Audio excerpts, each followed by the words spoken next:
Even there are small mistakes because I'm not a native English speaker, so I hope you guys will ignore those. I made some arrangements for the mic so that the more air disturbances will not creep in, and I hope that's the same happening. So let me tell you about the place that we are traveling today.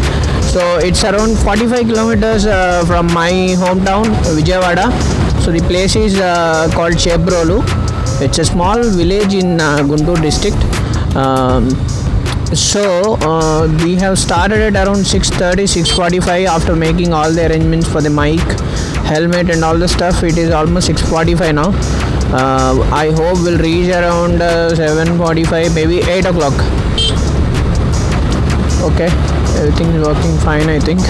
So all the other details I'm gonna give you in the next some time.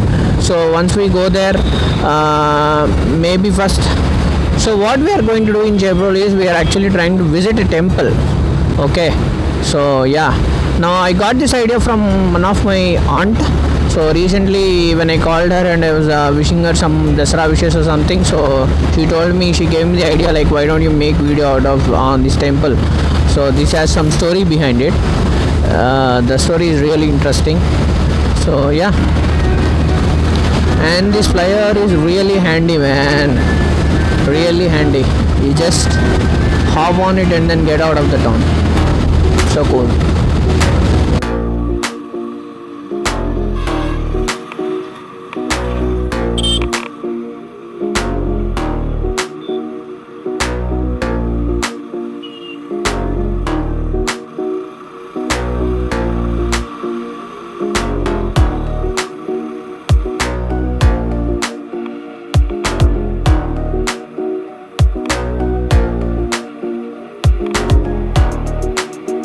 Just now we have crossed Guntur city, so we didn't go into the city because we were coming in the highway, and once we cross the Guntur city and like after 10 or 8 kilometers, then you get a left that says take an exit for Bapatla and then Tenali. So you have to take this road, and from here I think it is around another 10 to 15 kilometers. That's it. So I think in the next 15 minutes we'll reach. 15 or 20 minutes we'll reach. But the problem is this road is that's a single road. It's been a single road for a very long time. So I think it's a state highway. And also this road is always bumpy with potholes and all the stuff. So I really can't go fast here. I always try to find the names on these boats to understand where I am.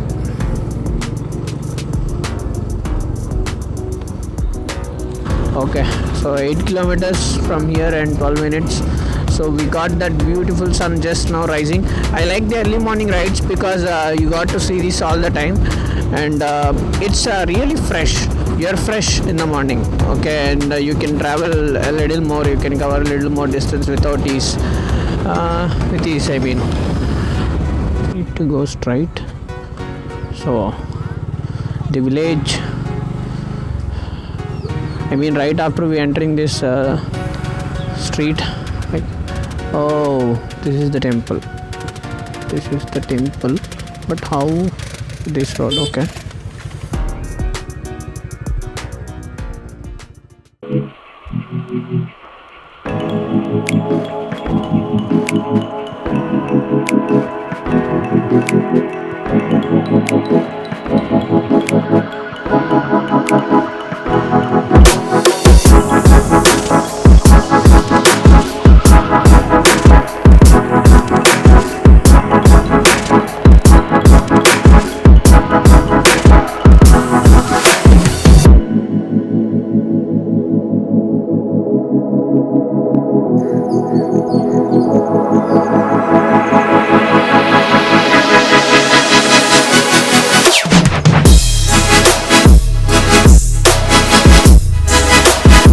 Hi friends, so finally we are here at the Chaturmukha Brahmalingeshwara temple, and we took almost 1.5 hours to reach here, and I have to say this temple is so beautiful. So right just now after entering the temple we have got a very beautiful Koneru a small pond here, and the temple is exactly right here behind me. This is the original temple, and you got so many other temples over here, like small temples, Sai Baba, and then other temples are there. So let us start with the questions that we have asked in this week in our last video. Questions: why Brahma is not having so many temples, and why Brahma God as a god is not having a temple. So there are many mythologies about this, and there are two very special stories that are like famous and always said by legends. One is there is a saint called Burgu Maharshi. So he is one of the Sapta Maharshis, and he is a very powerful saint. So he has got so much powers because of his tapasya. And the same Burgu Maharshi, I am really sorry, it's the same Burgu Maharshi. So he has cursed Brahma that he will not be worshipped on the earth in any of the temple or anywhere. Why? Because once Burgu Maharshi has visited Brahma, and actually there was a Mahayaga going near the Saraswati river, and there are like all the saints gathered over there, and they are having an argument like in three Trimurtis like Shiva, Brahma, and then Vishnu, who's greater and who's should be offered the prayings first.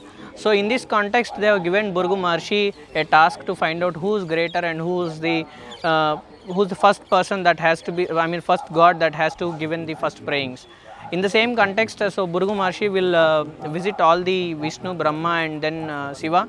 And when he visits Brahma, Brahma will be like busy in writing Vedas and then having chatting with Saraswati. He gets angry because Burgu Maharshi is said to be one of the angriest saints, and he gets angry very easily when he is ignored. So he is ignored there, and he gets angry, and then he curses Brahma, saying like, you will not be worshipped on earth anywhere. That is the main reason why you will not find many temples on our own earth for Brahma. For example, you take Shiva or any other god, you have many temples. In the one city itself, you got many temples, but for Brahma, it's not like that. Then in that case, and I have to also tell you, this is the only Brahma temple in entire Andhra Pradesh, which is in Chebrolu. And you got another one in Pushkar, Rajasthan, that is very, very famous. Many people visit there. And then you got one in Tamil Nadu, one in Kerala, and then you got one in Kasi. So almost around just 5 to 6 temples you have across the India for Brahma.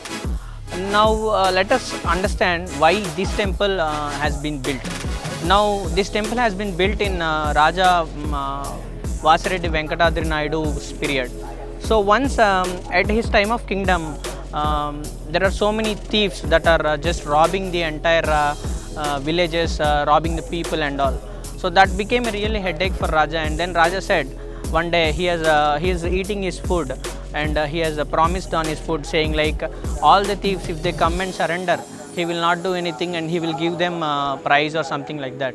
With that promise, the thieves believed, and they have gathered in one place. And what happened in the same very place called Narkudupalli, there is a small village nearby, it's called Narkudupalli, and there the Raja slaughtered every thief. And after some time, the Raja started feeling very bad about this, because he has promised on rice. When he is eating this lunch or something that he has promised, what happened is annam, the rice is considered as Parabrahma Swarupam in our own mythology. So that is why he was like, he can't eat the rice from the next time. After that instant, he is seeing all blood even he is trying to eat the rice. So for this own reason, he has contacted his Pandits, and they have suggested him to build a temple from Brahma. But since Brahma cannot be worshipped as a single god in the earth, and that curse is there, so they can't just build a Brahma temple. So what they have done is, they have built a temple which is actually mainly Shiva. In the same Shiva Lingam, they have carved the Brahma. So in this temple you will see a Shiva Linga, and then you will see 4 sides a Brahma has been carved. So that is why this temple is called Brahma Lingeshwara temple.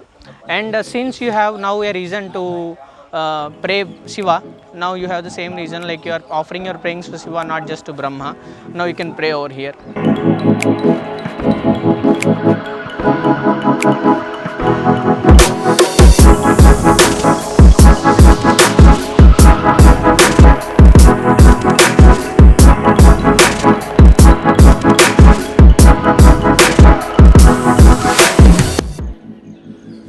So finally we have visited this temple. I've been waiting for this for the whole week because I got to know about this temple just a week before, and right after I came to know I wanted to visit this. Definitely a place worth to visit. So if you have to come here alone just for this place, I'm not sure, but if you are anywhere nearby, you can definitely visit this place nearby to Guntur, or anywhere like within 200-300 kilometers, or if you want to visit, you can visit. I think the priest does some special pujas also over here, so I couldn't shoot the idol and the Garbhagudi and all because I don't want to. Also, I'll try to put some Google images over there. But yes, so this this temple actually it's 200 years old. So I am in a 200 years old place, literally, and I feel so good.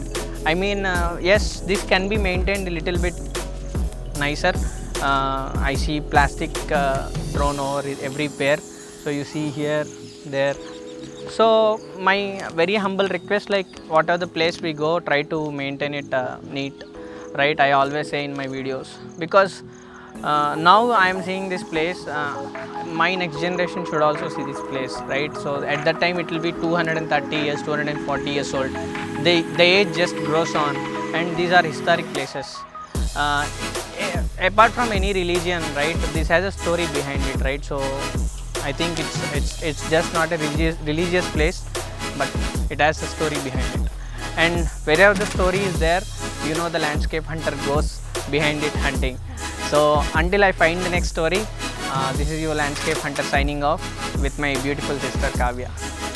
Bye.